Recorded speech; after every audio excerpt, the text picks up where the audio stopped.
Hello guys, my name is Abdul Wahid. आज हम brain के बारे में स्टडी करेंगे। ब्रेन किन चीज़ों से मिलकर बना होता है, ब्रेन के कितने पार्ट होते हैं, ब्रेन के स्टडी को क्या कहते हैं। देखिए, ह्यूमन के अंदर यानी मनुष्य के अंदर बहुत सारे न्यूरॉन्स प्रेजेंट होते हैं। सारे के सारे न्यूरॉन्स जो है ब्रेन से जाकर कनेक्ट होते हैं। ये ब्रेन से क्यों कनेक्ट होते हैं भाई? मनुष्य के शरीर में बहुत सारे पार्ट हैं, हार्ट है, लीवर है, किडनी है, तो इन सारी चीज़ों से क्यों नहीं कनेक्ट होता है?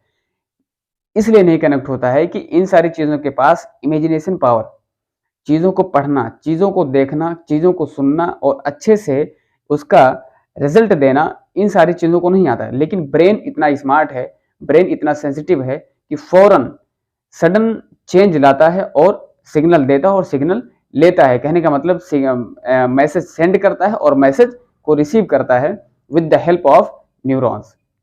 यानी आँख से दिखाई नहीं देता तो हमें लगता है कि आँख में दिक्कत है, लेकिन आँख में नहीं दिक्कत होता, शरीर के किसी और अंग में दिक्कत होता है। जैसे ब्रेन, यानी ब्रेन के अंदर ब्रेन का आकार पाइनएप्पल के जैसा होता है और ब्रेन अखरोट के जैसा दिखता है। ब्रेन की वजह से हम लोग चलते हैं, देखते हैं, सुनते हैं, खेलते हैं, लिखते हैं, पढ़ते हैं, सारी चीज़ें जो है ब्रेन की वजह से होता है। उम्मीद है यहाँ तक कि ब्रेन पर निर्भर होती है। मनुष्य के शरीर में जितनी एनर्जी होती है उसका 20% एनर्जी यानी ऊर्जा जो है ब्रेन कंज्यूम कर लेता है। क्यों? क्योंकि जो है उसको मैसेज लेना है और मैसेज देना है with the help of neurons in nerve. उसके यानी उनमें खर्च करोड़ न्यूरॉन प्रेजेंट होते हैं हमारे बॉडी के अंदर। यानी न्यूरॉन टू न्यूरॉन मैसेज कौन लेकर जाता है? न्यूरोट्रांसमीटर लेकर जाता है। और न्यूरॉन की जो ज्वाइनिंग जो होती है, जॉइंट जो होते हैं यानी कनेक्ट जो होते हैं, वो 1000 करोड़ कनेक्शन होता है उनमें। देखिए, अगर कनेक्शन अगर एक भी बिगड़ा, एक टूटा, डैमेज हुआ, खराब हुआ, तो कहने का मतलब नेटवर्क जो जाल बिछा है ह्यूमन बॉडी के अंदर नर्व का, वो प्रॉपर तरीके से काम नहीं करेगा जैसे पहले काम करता था। उस तरीके से डैमेज होने के बाद, टूटने के बाद, खराब होने के बाद वो उस तरीके से काम नहीं करेगा। एक एग्जांपल लेते हैं सिस्टम की। यानी सिस्टम क्या है? सिस्टम, हम एग्जांपल लेते हैं सिस्टम की, कंप्यूटर को। कंप्यूटर क्या है? बहुत सारी चीज़ों से मिलकर बना है। कीबोर्ड है, माउस है, सीपीयू है, मॉनिटर है। इसमें जो है बहुत सारी चीज़ लगे हैं। अगर उनमें से किसी एक चीज़ को हम हटा दें तो जिस तरीके से पहले रिजल्ट शो कर रहा था उस तरीके से बाद में रिजल्ट शो नहीं कर पाएगा। उसी को हम क्या कहते हैं? नेटवर्क कहते हैं, सिस्टम कहते हैं।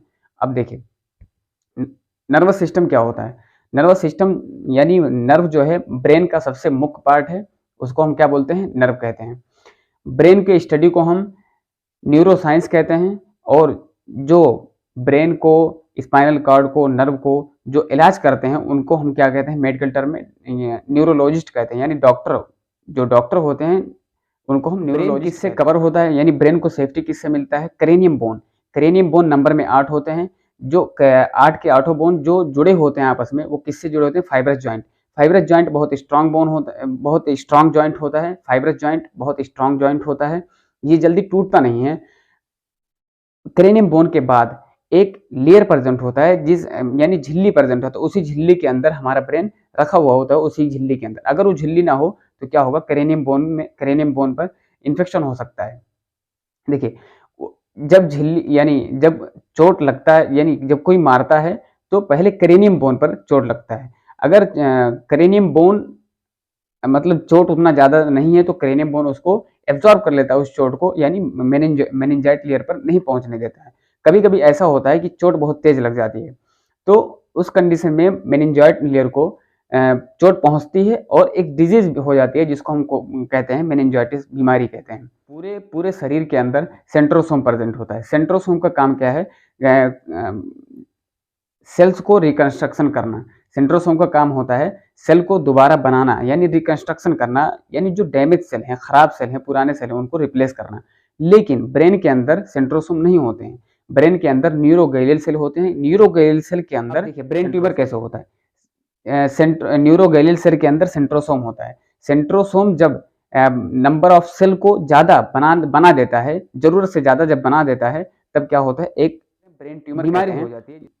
ब्रेन ट्यूमर यानी ब्रेन जो है बहुत सेंसिटिव पार्ट होता है और ब्रेन ट्यूमर में ही इंसान की मौत हो जाती है। ब्रेन कैंसर होने का नौबत ही नहीं आता है। अगर आप चैनल पर नए हैं तो चैनल को सब्सक्राइब कर लीजिए और वीडियो स्किप करके नहीं देखिएगा। वीडियो स्किप करके देखेंगे तो बहुत सारी चीज़ें छूट जाएंगी आपकी।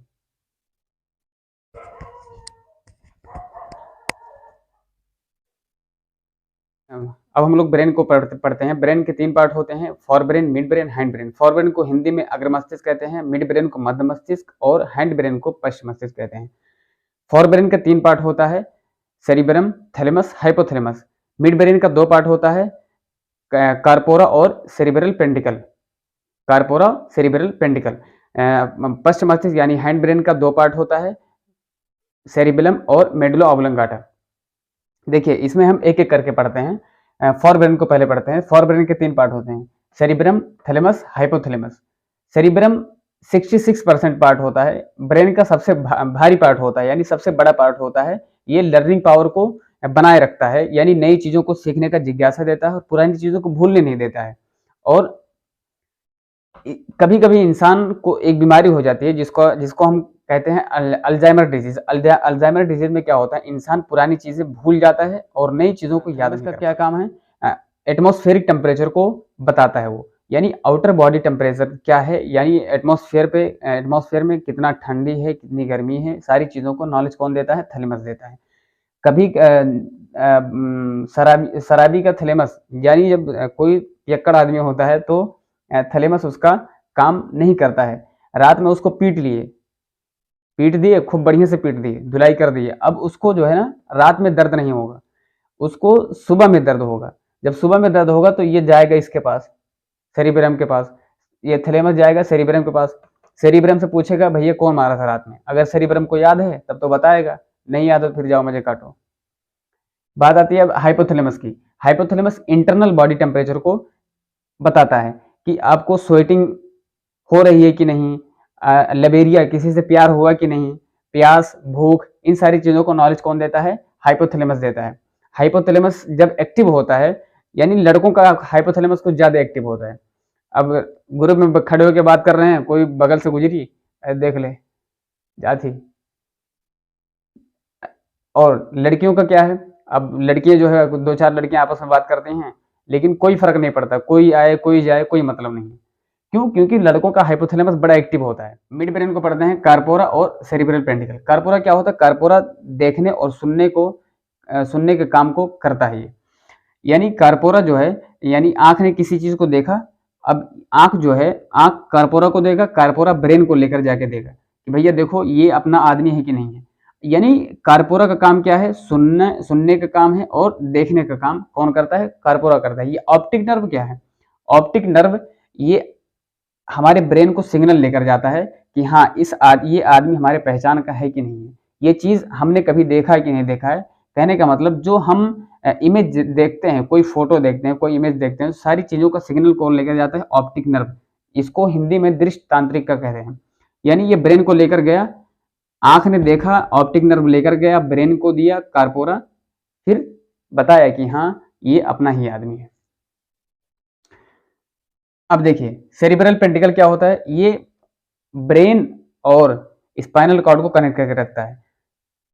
जब ब्रेन कहीं बिजी हो जाता है तो स्पाइनल कॉर्ड को बताता है कि हम जा रहे हैं बिजी होने और आप देखना। अब जब कोई आता है तो स्पाइनल कॉर्ड फिर उसको बताता है ब्रेन को कि कोई आ गया, अब देखो उसको पहचानो, क्या कौन है, क्या है, कैसा है।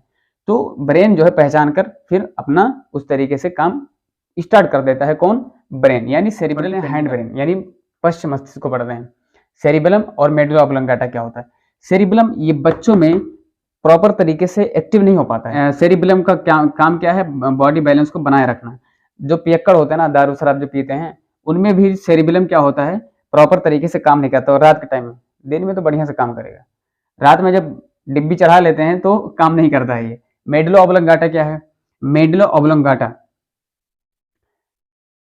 मेडुला ऑब्लोंगाटा ये हमारे डाइजेस्टिव सिस्टम को, यानी पाचन तंत्र को, सांस लेने, सांस का, इन सारी चीजों का कौन हैंडल करता है, मेडुला ऑब्लोंगाटा हैंडल करता है। मेडुला ऑब्लोंगाटा में मेटाबॉलिक रिएक्शन होता है। मेटाबॉलिक रिएक्शन 2 टाइप के होते हैं, कैटाबॉलिक और एनाबॉलिक। कैटाबॉलिक क्या होता है, खाने को डाइजेस्ट करना, यानी कॉम्प्लेक्स सब्सटेंस को सिंपल में बदलना, कौन क्या है, कैटाबॉलिक करता है। एनाबॉलिक क्या है, 20 अमाइनो एसिड को एक प्रोटीन में चेंज करने का काम कौन करता है, एनाबॉलिक करता है। यानी कैटाबॉलिक और एनाबॉलिक को अगर मिला तो क्या बनेगा, मेटाबॉलिक बन जाएगा।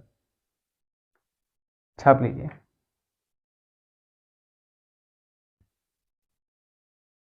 देखिए, ब्रेन स्टेम का काम क्या है? ब्रीदिंग और हार्ट बीट को देखना, यानी इसको जो है देखभाल कौन करता है? ब्रीदिंग और हार्ट बीट को ब्रेन स्टेम। मोटर स्किल के लिए कौन जिम्मेदार होता है? सेरिबेलम। सेरिबेलम मोटर और बॉयफ्रेंड के कंडीशन में कुछ ज्यादा इमोशन होता है, स्टूडेंट लाइफ में इमोशन कुछ ज्यादा होता है, यानी लिम्बिक सिस्टम इसका जिम्मेदार होता है इमोशन का। पुरानी यादों को कौन स्टोर करके रखता है? हिपोकैम्पस। यानी पुरानी यादें, पुरानी बातें, अब क्लास में क्या किए थे, घर पे क्या किए हैं, कितना नाचे थे, कितना क्या किए थे, तो सारी चीजों को याद करके कौन रखता है? हिपोकैम्पस रखता है। 26 जनवरी आ रहा है ना, हाँ, ये सारी चीजें याद करके कुछ ऐसा होगा आपके साथ जो हिपोकैम्पस आपको बाद में बताएगा कि हाँ आपने ये स्कूल में। अगर वीडियो अच्छी लगी तो लाइक करना, शेयर करना, कमेंट करना और सब्सक्राइब करना मत भूलिएगा। कि अगर आप लोगों को जैसे ब्रेन के 3 पार्ट हैं, अगर आप लोगों को एक-एक पार्ट का डिटेल में वीडियो चाहिए तो आप लोग कमेंट सेक्शन में ज़रूर बताइएगा।